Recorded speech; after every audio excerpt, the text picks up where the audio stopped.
So it's been a couple of days now since the matchmaking patch released for Deadlock, and while it has been mostly positively received, there has been a certain complaint that I've seen going around a lot on the subreddit and in the chats of some streamers. So to bring you up to speed, if you don't know already, the new matchmaking patch changed a lot of things regarding rank, including the ranks themselves and how you progress. Now you can actually see the progress of your rank, how far you are from ranking up or ranking down. And you can also play unranked now, which wasn't really possible before, which was one of the reasons why the match quality was so poor. You know, half of the lobby was, just playing for fun, and the other half was sweating their pants off, which created like a weird toxic environment sometimes. But now that's not gonna be an issue anymore because you can just do whatever you want in unranked. You can play with your friends that are way higher or way below you. You can play whatever hero you want, you can try whatever build you want. It's not really gonna impact your ranked score at all. But to actually play ranked now, there are quite a few requirements that have been added. First, you need 60 wins to be able to play ranked at all. And on top of that, you need 15 wins on 3 separate heroes to be able to queue. Yes, I did say wins, not games. And that is a lot of time. If you consider that an average Deadlock match is about 30 minutes, and the average win rate is about 50%, that means it'll take you about 15 hours to get those 15 wins per character. And that is more time than a lot of people can spend gaming a whole week. So it can be quite the grind. Now, having some kind of requirement to play ranked isn't anything new.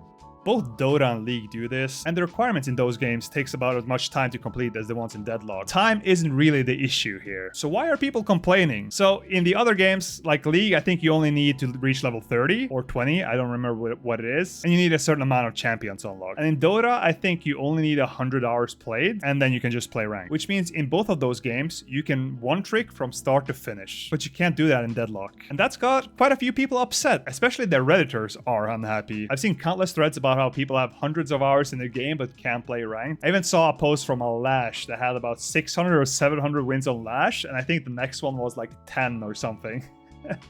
Which is about as many wins on Lash as I have games played in total. And this made me realize that there are a lot more one-tricks out there than I thought. I thought being a one-trick was a really niche thing, but apparently not. Now, I do understand that if you've played 1,000 games of Deadlock, you'd be a little bit upset that you still can't play ranked. But I still think that this requirement is a good thing, and I don't think they should remove it. Maybe they can reduce the required wins to 10, because yeah, like I said, 15 is a little bit too much. At least I think so. It's also a bit of a random number, like why 15? Why not 10 or 20 if you really want to go hardcore about it? But I think the system itself is good. The funny thing is that ever since I started playing Deadlock earlier this year, the #1 most requested feature that I've seen posted time and time again on the Reddits is for Valve to add a draft mode, which they didn't do. They did give us, something similar to draft where you can now change your hero after you enter the match lobby, but you can't see if the enemy team is changing their hero, so you can't really counterpick, but you do have some options to improve your comp if you really want to. But you only have 30 seconds, and organizing with a bunch of randoms is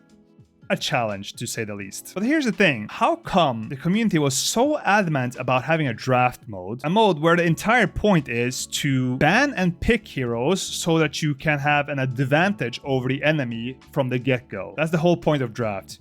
You want to outpick your enemies so you have an advantage going into the game. But if you can't even play 3 heroes, what good is a draft for you? If you have 1,000 wins on Vindicta and they ban Vindicta, what are you gonna do? Are you gonna hop on holiday and be chucking barrels perfectly on everyone from the skies? No, you're not. You're just gonna end up feeding the whole game and you will lose.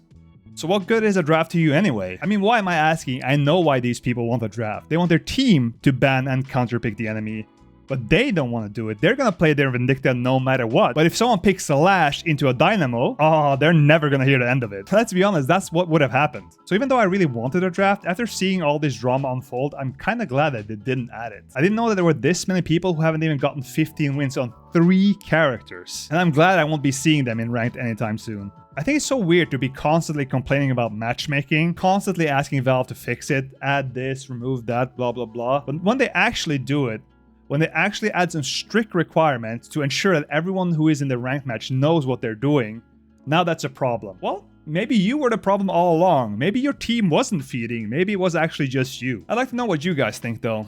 Do you think this requirement is too much? Should Valve just remove it and add a more generic requirement like 100 wins or something? Or do you guys think they should be even stricter in some ways? Let me know in the comments below, and see you guys in the next video.